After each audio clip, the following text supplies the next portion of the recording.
I'm going to tell you why the Houston Texans are not going to win the AFC South this season. The 2025 Locked On NFL season previews continue right now. This is the 2025 Locked On NFL season preview, only on the Locked On Podcast Network.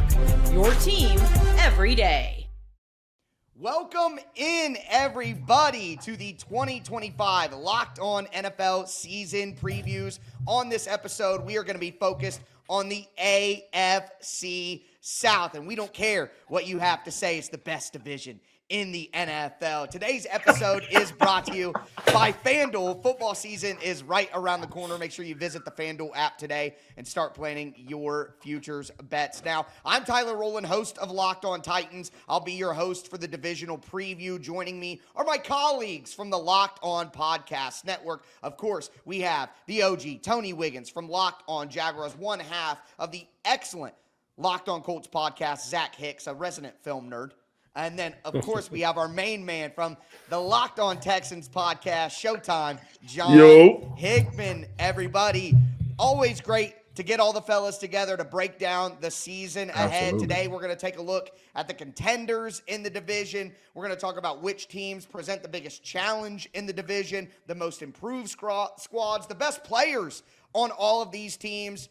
And we're going to give you our division finishing predictions as well. Let's start at the end, everybody. The Houston Texans are the obvious favorites to win the AFC South this year. But I got to tell you guys straight out of the gate, and anybody who's been watching any of our shows know, I don't like to pull my punches. John, I don't think the Texans are going to win the South this year because the offensive line got significantly worse, and I think that's the most important thing in football outside of quarterback right now. So I think the Texans are the clear favorite, but I'm going to say they take a step back this year because the offensive line isn't good enough. What do you think, John?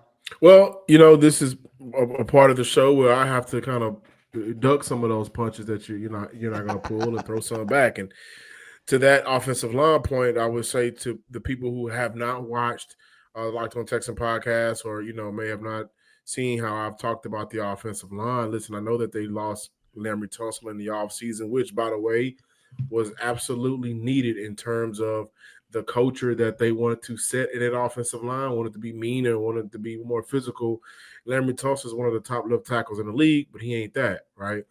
Not disrespecting the man at all, not calling him soft. I'm just saying his play doesn't resemble what the head coach is looking for. Now, they brought in some guys that have either been a journeyman or just hadn't panned out in the NFL. They've drafted Ariante Ursery. All of that being said, Titus Howard back at right tackle. This offensive line is much better than 2024. The names are not sexy. I get it.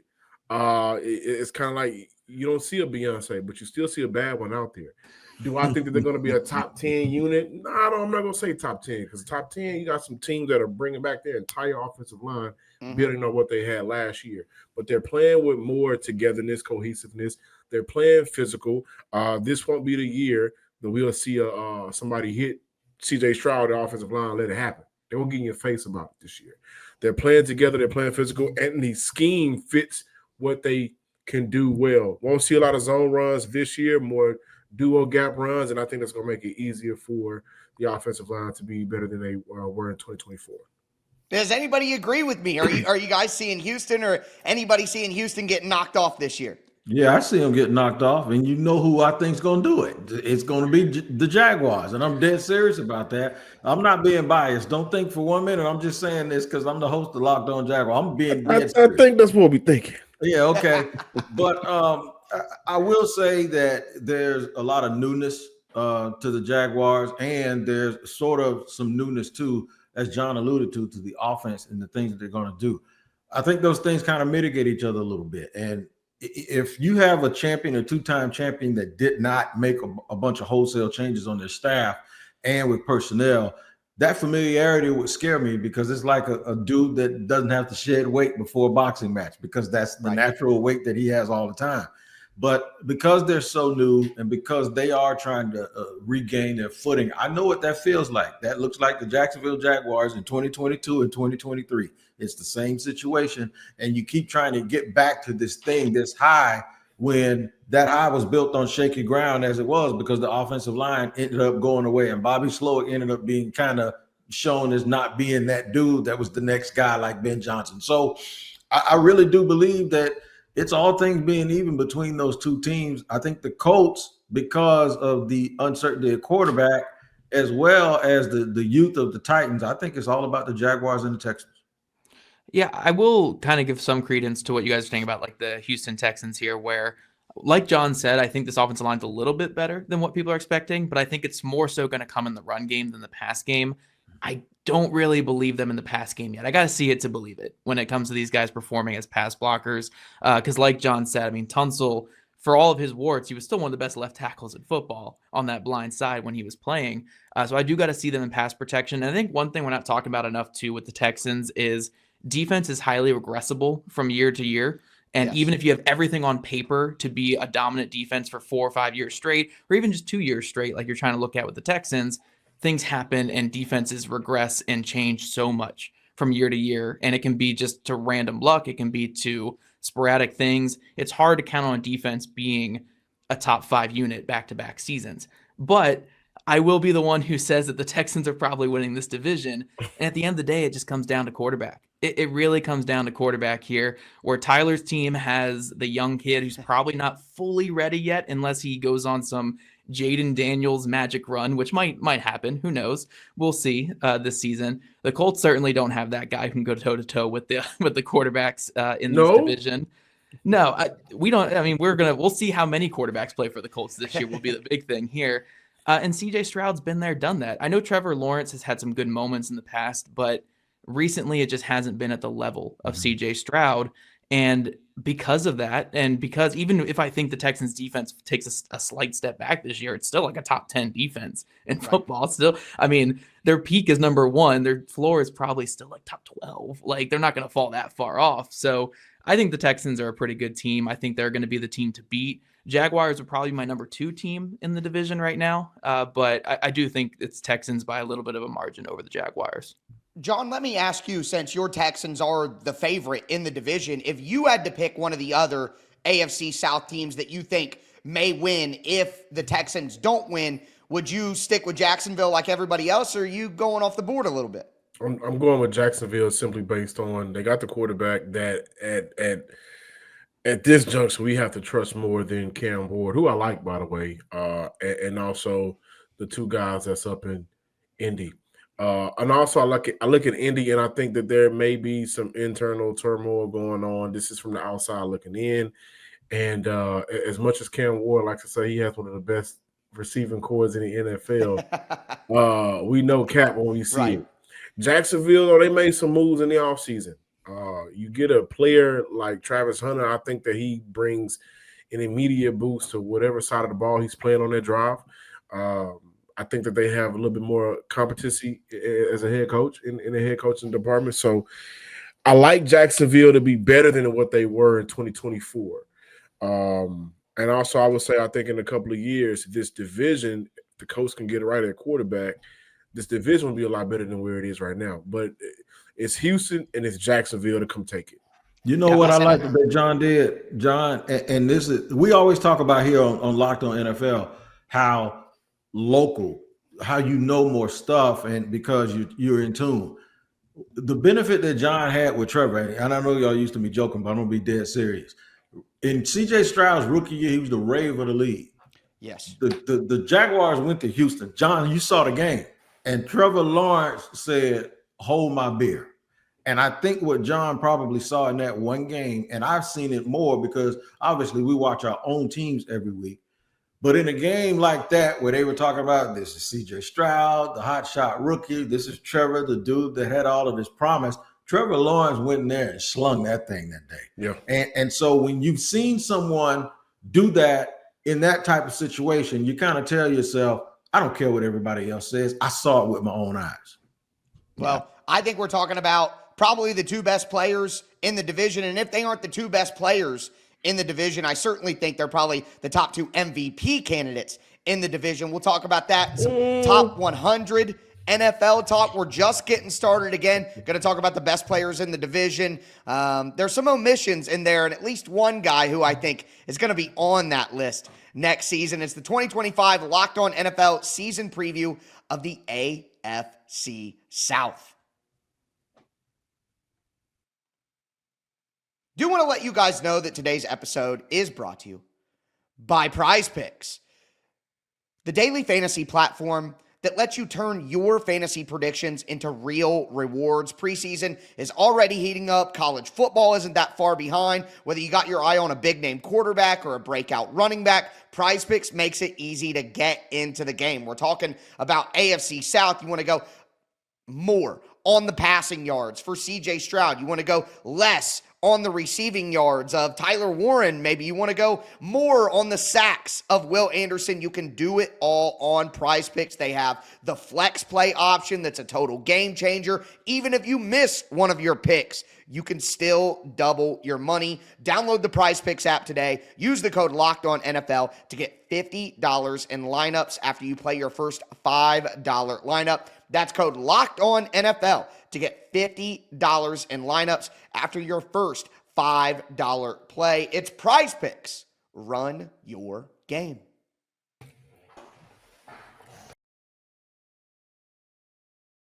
This episode is brought to you by our friends over there at Prize Picks, the daily fantasy platform that lets you turn your football predictions into real rewards. Preseason is already heating up and college football is not far behind. Whether you've got your eye on big-name quarterbacks or even breakout running backs this season, Prize Picks makes it easy to get in on the game. Plus, they offer weekly flyer options already for week 1, where Dak Prescott's max discount for kickoff against the Eagles is more than 0.5 passing yards. Take advantage of that inside of the Prize Picks app today. Download the Prize Picks app today and use code LOCKEDON NFL to get $50 in lineups after you play your first $5 lineup. That's code LOCKEDON NFL for $50 in lineups after your first $5 play. Prize Picks. Run your game. All right, let's continue the 2025 AFC South preview here. Do want to remind you that you can get daily coverage of your favorite NFL team by subscribing to their Locked On podcast. We also have the entire NFL covered nationally with Locked On NFL, which me and Tony host, Locked On NFL Scouting, Peacock and Williamson, Locked On Fantasy Football, Locked On Dynasty Football, and you can get 24/7 coverage of the NFL with our brand new Locked On NFL stream, free on YouTube and on Amazon Fire TV. But the Locked On NFL Top 100 came out this offseason. Very, very interesting. But we have quite a few members of the AFC South present. We got Derek Stingley Jr., cornerback from the Texans at 23. Charvarius Ward, cornerback from the Colts at 50. Jeffrey Simmons from the Titans at 55. Quentin Nelson from the Colts at 56. C.J. Stroud for the Texans at 58. Nico Collins for the Texans at 61. Will Anderson for the Texans, again, at 66. Travis Hunter, at 67. And then Danielle Hunter, edge for the Texans, at 99. Guys, I got to come out of the gate right here, right away. Please, I know where you're going. I got to say, Travis Hunter making it into the top 100 when Brian Thomas Jr. isn't there over Danielle Hunter. Tony, I like Travis Hunter. I like the move from the Indianapolis Colts. Do you have any defense of this ranking, or do you think this is a little too much too early for the star rookie cornerback wide receiver? I have no defense for it, and I didn't do it, and I wouldn't have done it. And okay. I we're all did on it. the same page. So I didn't do it either. Yeah. So I do have We're all a policy. looking for the guy who did this. Yeah, I have a policy. I just don't put rookies in top 100. You just got to see them. But I will tell you this. From what I know, from what I've seen close up, there ain't 5 people that's going to shake his. I'm confident to say he's one of the 5 best athletes, not only in the division, but in the conference. He has this athletic confidence about him, dog. And when you watch him, that stuff is real. It is not. And when you've been to camp and you've seen it, and I've done this for 2 decades, I'm telling you, out of all the people I've ever seen, probably Jimmy Smith and Fred Taylor, that I can say, and Tony Baselli, that I could say athletic wise in that teal and black, Nobody's been like that. So I will say that. But Brian Thomas Jr., in my opinion, should have been there, and I think he should have been in the top 50. Yeah, I don't think that's crazy. Let me just say, just a little side note. I just want to say a lot of people credited the Browns for that trade they made to give up Travis Hunter, to trade back, not get Travis Hunter, take a guy in Mason Graham who I wasn't that high on to be picked that high. I don't think he's a difference maker, and you need to be taking difference makers in the top 5. They trade back and say they're getting picks so they can take their quarterback of the future in 2026, and then they use 3 picks in this draft to take 2 other quarterbacks. None of it makes sense. I think Jacksonville won that trade, and I'm just tired of people acting like the Browns were big winners for the draft. I don't buy that. I mean, look, at any time that you could even debate that, if a player was worth trading all of that capital for, and he's not a trench player or a quarterback, and it's a conversation either way, or even going the way that you said there, Tyler, where you think the Jaguars won it, that's just how special Travis Hunter is as a player. So, yeah, I need to see it for a whole season, especially with the two-way thing. I don't know how sustainable that is. That scares me a little bit. It does scare me because the NFL is just a different animal in general. But like Tony said, this is just a different player, so I'm not going to doubt him whatsoever. I just need to see it first before he's the 67th best player in football. I won't worry about the two-way player part of it in terms of the number of plays that he plays. But I will be concerned that I don't know if you can ever be the best receiver you can be while you're doubling as a corner. And I don't know if you can ever be the best corner you can be while doubling that receiver. That's the only thing that I'm concerned with, the two-way aspect of it. But I'm not concerned about the number of plays. I don't think you're going to see him do what he did at Colorado. I think he'll play 75, 80 snaps. Yeah. John, let me ask you this. There are multiple Texans on this list. We have Derek Stingley Jr. as the highest ranked one, and then Stroud and Nico. And do you think that the order of those players is correct, that Derek Stingley Jr. is the best player on the Texans, and then Stroud, and then Collins, and then Anderson, and then Hunter, or would you order them differently than that? No, Derek Stingley is absolutely the number one player, not only for the Houston Texans, but I think in this entire division. I think you can make the case to swap out 99 and 66, Danielle Hunter and Will Anderson, though I believe as of right now, Will Anderson is the second best player on the Texans team. But I think the time in the NFL matters.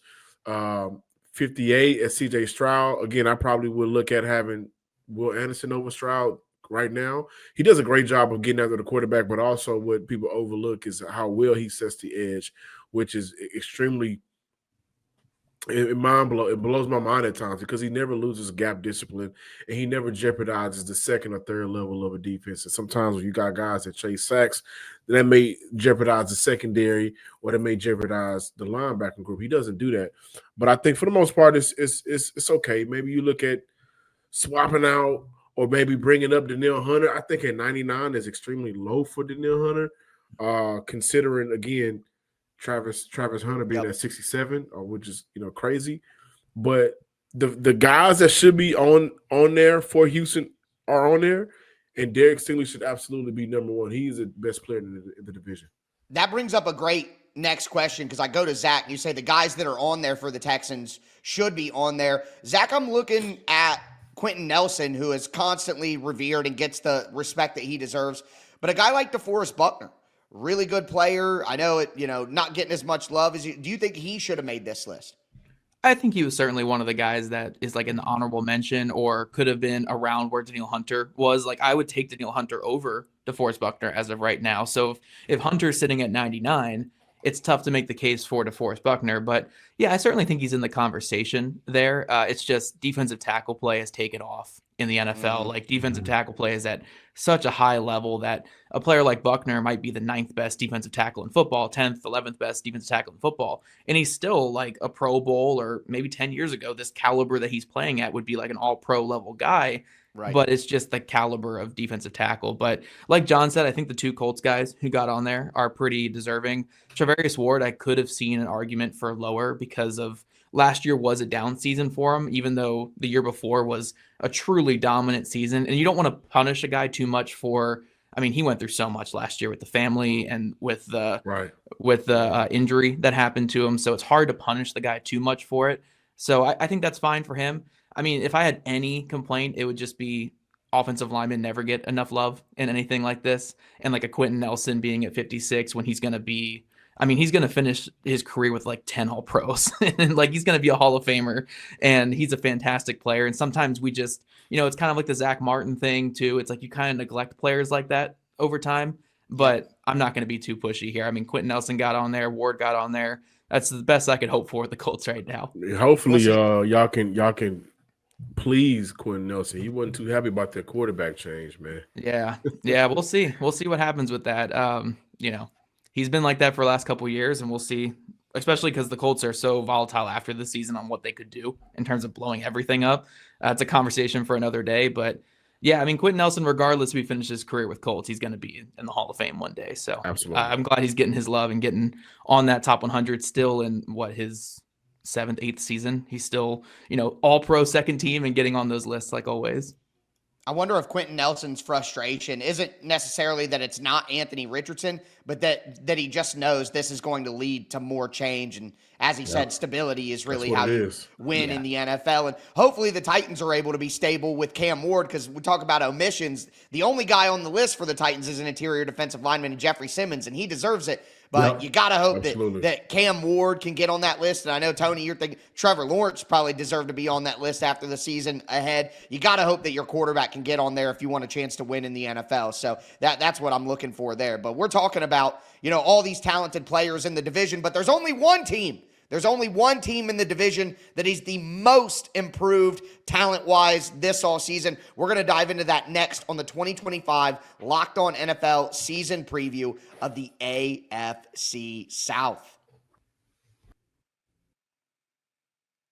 Today's episode is brought to you by Rougier. Guys, you've probably heard of Viagra or Cialis. Maybe you've even tried them. But if you're looking for something beyond the usual pill, it's time to meet Rougier Ready. Rougier Ready is a next-gen prescription treatment designed to amplify arousal in the brain and boost blood flow. Unlike the usual pills that can take hours, Rougier's 3-in-1 formula dissolves under your tongue and kicks in fast, on average, in 15 minutes. Effects can last up to 36 hours, so you can stay confident and in control when the moment is right. If traditional options haven't worked, Rougier might be the answer. Over 150,000 men have already made the switch, and I personally love that it's completely online. Rougier connects you with a board-certified doctor and ships your treatment discreetly to your door. Head to Rougier.com/LockedOnNFL. Use the code LockedOnNFL to get 15% off today. That's RUGIET.com/LockedOnNFL. Use the promo code LockedOnNFL for 15% off. Individual results may vary with prescription treatment. Compounded drugs are permitted to be prescribed under federal law but are not FDA approved and do not undergo FDA safety, effectiveness, or manufacturing review. Please visit the Rougier website for full safety information. Today's episode is also presented by FanDuel. The NFL season is almost here, and FanDuel is making sure you're ready for kickoff with a can't-miss offer. Right now, new customers can bet just $5, and if your bet wins, you'll get $300 in bonus bets to use across the app. I love using FanDuel because there are so many different combinations, so many different things you can do, whether I'm building a same-game parlay or I'm doing some live bets as the action unfolds. It makes every game even more exciting, whether you're watching your team or you're just keeping an eye on your fantasy lineup. It's quick, easy, and the best way to add a little more pop to your Sundays. So, are you ready to play? Download the FanDuel app now by visiting FanDuel.com to get started. That's FanDuel.com to place your first $5 bet.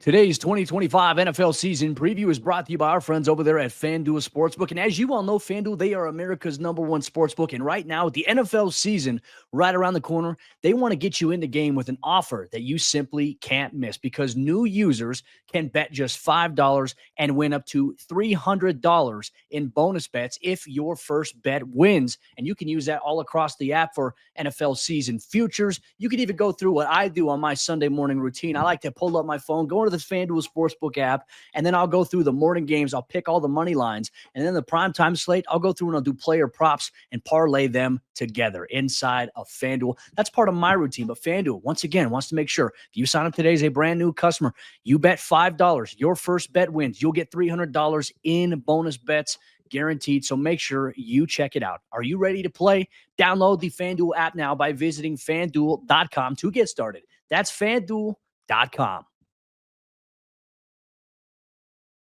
All right, guys, let's cap things off here in the 2025 AFC South Locked On NFL preview. A reminder, you can get daily coverage of your favorite NFL team by subscribing to their Locked On podcast. We also have the NFL covered nationally with Locked On NFL, Locked On NFL Scouting, Peacock and Williamson, Locked On Fantasy Football, Locked On Dynasty Football, and get 24/7 coverage of the NFL with our brand new Locked On NFL stream, free on YouTube and Amazon Fire TV. So to me, guys, I'm gonna put on the homer hat a little bit here. I think the most improved team in the AFC South over the offseason is actually the Tennessee Titans. I Now, agree. I'm not saying that the Titans are so improved that they're going to be some sort of contender or something in the division this year, but I think they were so terrible last year that Cam Ward's improvement at the quarterback position, what they've added on the offensive line to have competency there, they actually have some young players to be excited about to throw the football to, and they had existing veteran talent on the defensive side of the ball already. So I think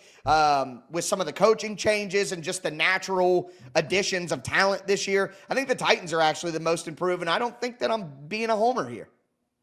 No, I agree. Everybody in the well, not everybody no more, but Wig and I know and understand what it feels like to have a quarterback. And since Will Levis was drafted, you guys didn't have that opportunity. No. And I look at the other team of the division, the Indianapolis Colts. Now they have two quarterbacks, and if you don't have one, you ain't got none. And neither one of those options have shown to be pretty good, though Daniel Jones doesn't have a playoff win. But I like Cam Ward. I think Cam is in a very – I think it's going to be a little difficult and challenging for him. I agree. The tools that you guys added. I got the young kid, what's his Alamo? Io. Just call him Io. Call him Io, but his tape was good coming out of college. Don't know how Put it y'all on feel Travis about Hunter, Tony. He put it on Travis Hunter. He did. He did. So you guys did. I think this is a very good build off a foundational year to where in the year or two we'll see Cam Ward really command that team and that offense once they add more weapons. Yeah, I still have Cam really, but I definitely think it's the Titans, and I think the Jags got better because the coaching may have got better. Well, and I think that matters. That's really who I does. almost picked, Sorry, Tony. That is the big move for the Jags that improved them. They had a good roster already, in my opinion. Yeah, so, I used to get on Trent Baalke really, really bad, but one of the things I always said was it's not like all of the players that he picked were bad. They weren't. Trayvon Walker is a great draft pick, 20 and a half sacks over the last 2 years, and I actually think he's going to get – He should have been a top 100 player. Yeah, if you look at real football, a lot of people say that. So Josh Allen is good. Of course, Brian Thomas Jr. last year, one of the most talented players they've ever drafted. Tank Bigsby, Walker Little is under contract, a kicker that can kick it from another city. You saw Cam Little. And we got the best punter maybe in the AFC. So the thing is there's a lot to work with here, but now you just got to put guys back in position. And then you add the ultimate talent guy in any draft, talent-wise. Travis Hunter is a top 2 pick and a top 2 talent in any draft in the last 10 years. So when you get that type of talent to go along with Brian Thomas Jr., and oh, by the way, they add another speedster and Diami Brown for their 3 wide receiver sets, which is what they start in.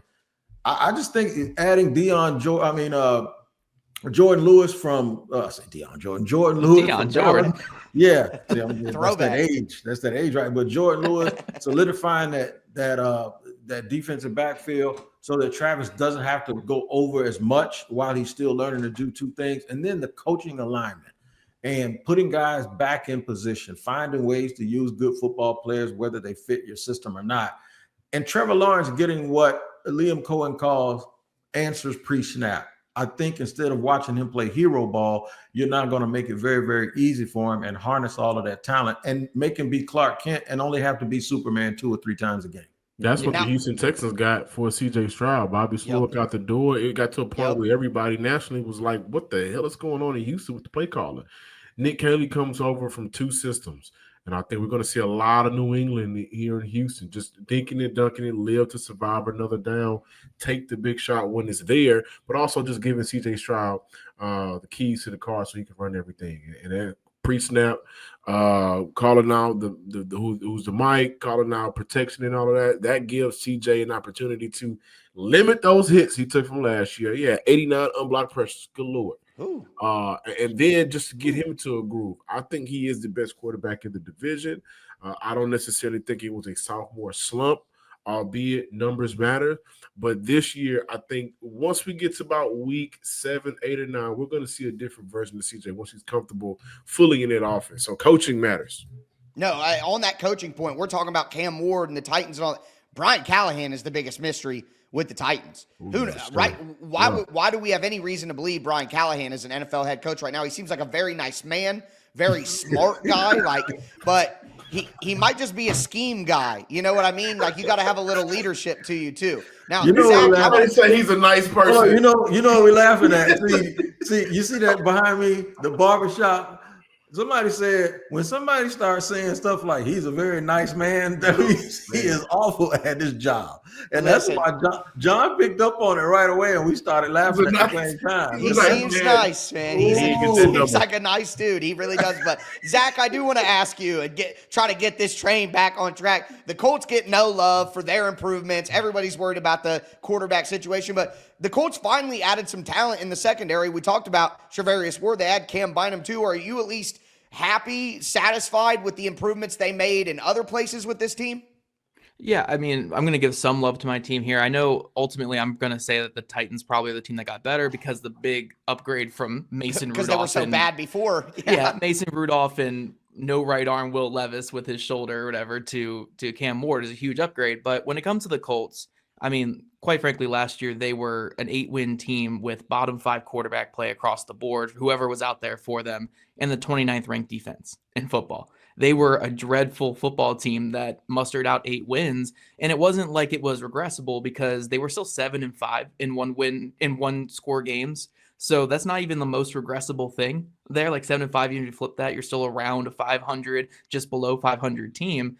So now you factor in that they added a lot of talent to their secondary. They're bringing in Lou Anarumo, who had a lot of success with the Cincinnati Bengals. I know it went downhill last year, but you're giving him Cam Bynum, you're giving him Charvarius Ward, you're giving him Zaire Franklin, who was an All-Pro last year, DeForest Buckner, Leatu Latu. There's a lot more talent on this Colts defense than what the Bengals had last year.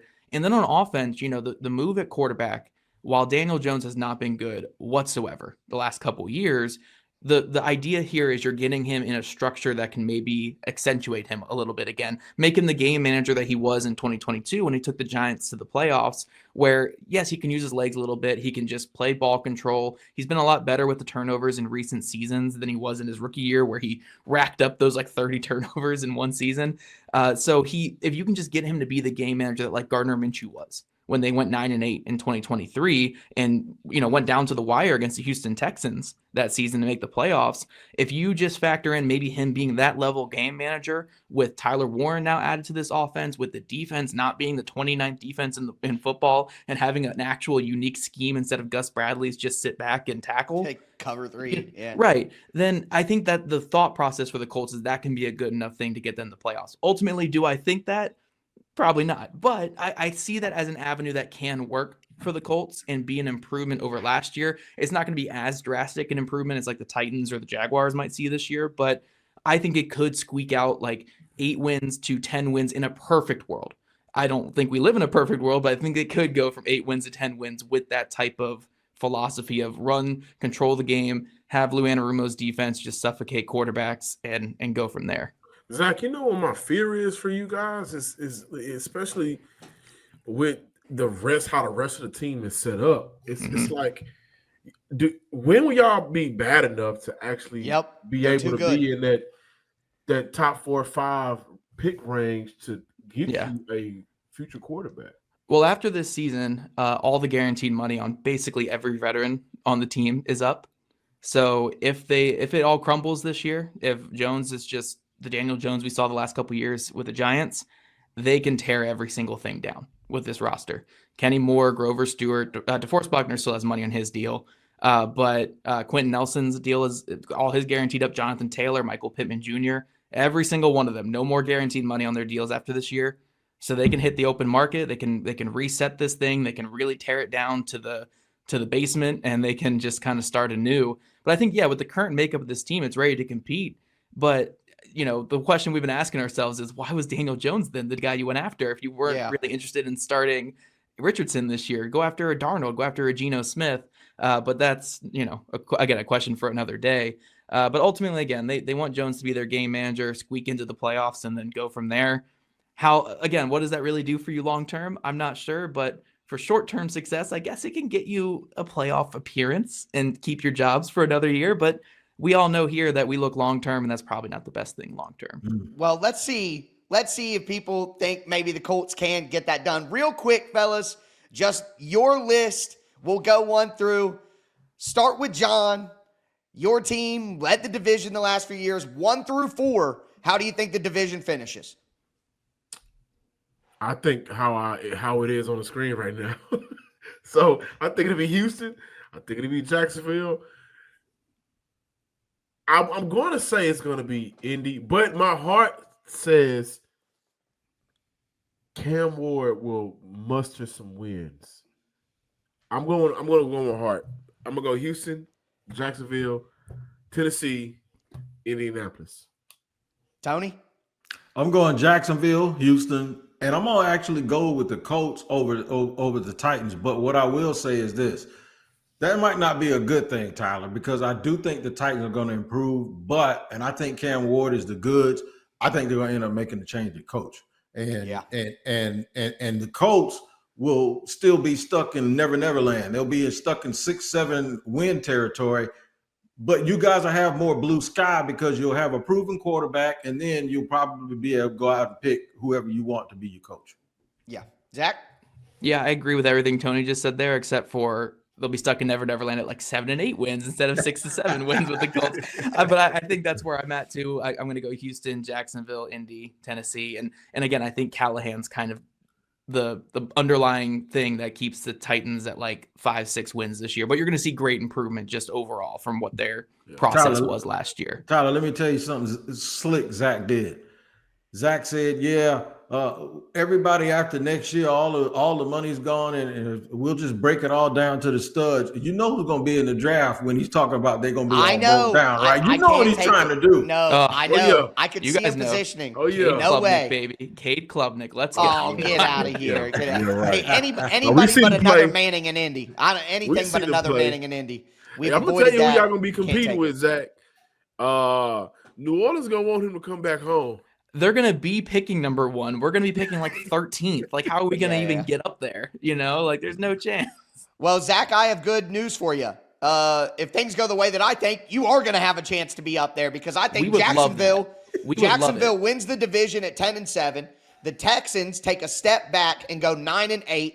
Oh, wow. The Titans finish 3rd, 6 wins, and the Colts 5 wins, last in the division.